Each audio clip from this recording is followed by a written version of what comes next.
Klemm holds the distinct pleasure of being one of 3 barbecue chefs to hold a Michelin star, the only woman and a member of the LGBTQ community.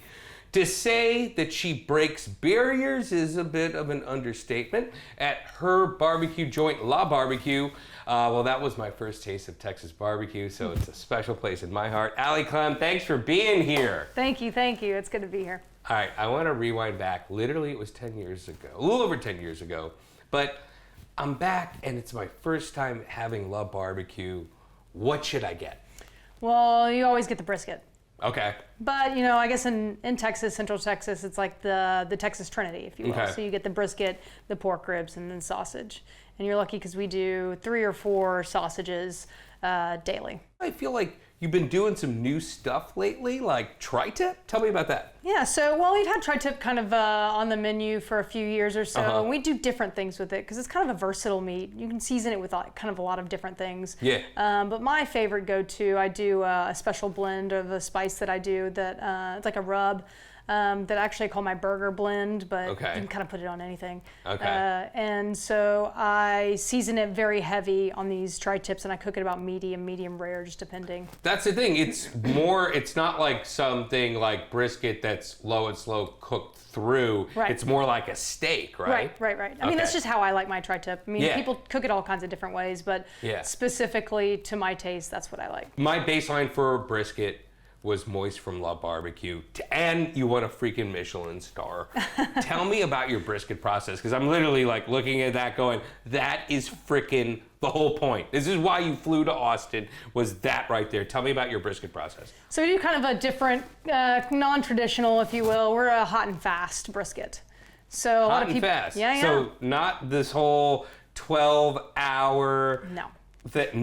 Really. Right. Really. So we've gone back and forth through the years, but that's how I learned. I learned from John Miller, and he did a hot and fast brisket as well as his family. So that's just how I learned. Well, we did low and slow for a little bit, thinking that it would be better, but then I just kind of went back to my roots, and I was like, man, you know, this is. So I kind of like took a little bit of the hot and fast and low and slow method, and I came up with about a 6-hour brisket, 6.5-hour brisket. So there must be something pretty amazing, because brisket is so challenging. It's a tough muscle. Oh, yeah. And somehow you managed to speed up the process. Oh, for sure. And I mean, it honestly started when, when 2020 hit in the pandemic, and I had to furlough a few of my people, and I was the only brisket cook back there. Yeah. Well, I was also working the front lines as well, so I really just kind of didn't have time for it, and I was like, man, I'm just going to go back to it.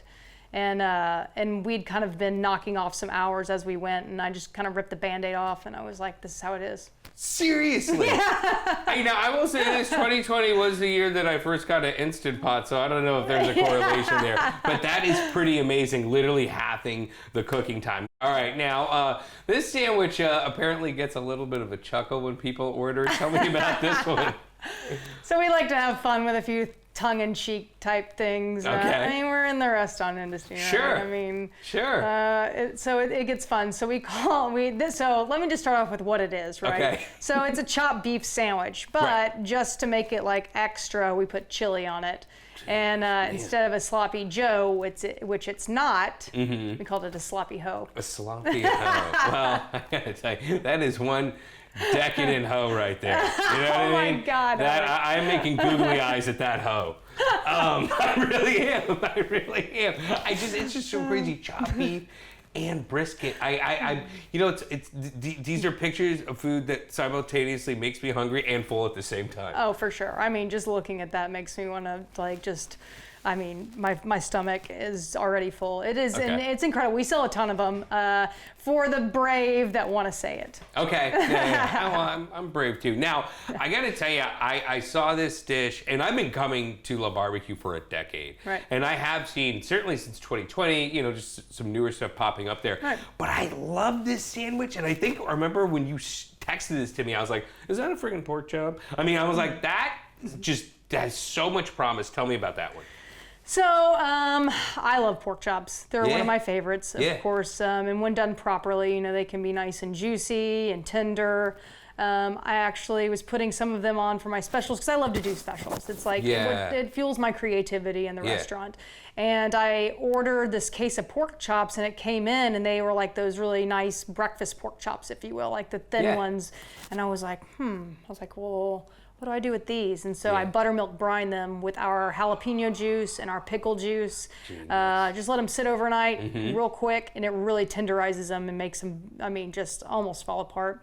So after that, I just drain the buttermilk off of them, and I season them again with a special blend that I have, and then I flat top them.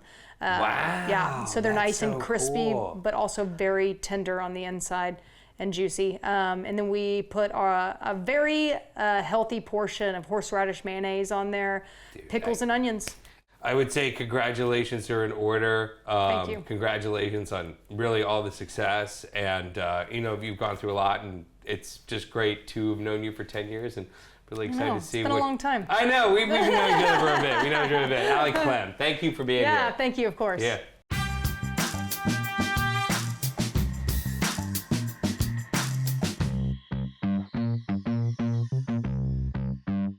If you like watching these Best Eats Austin clips, you can see a whole lot more by downloading the KXAN Plus app for your smart TV, Roku, or Fire Stick. Go check it out and see all of our Best Eats Austin episodes and a whole lot more.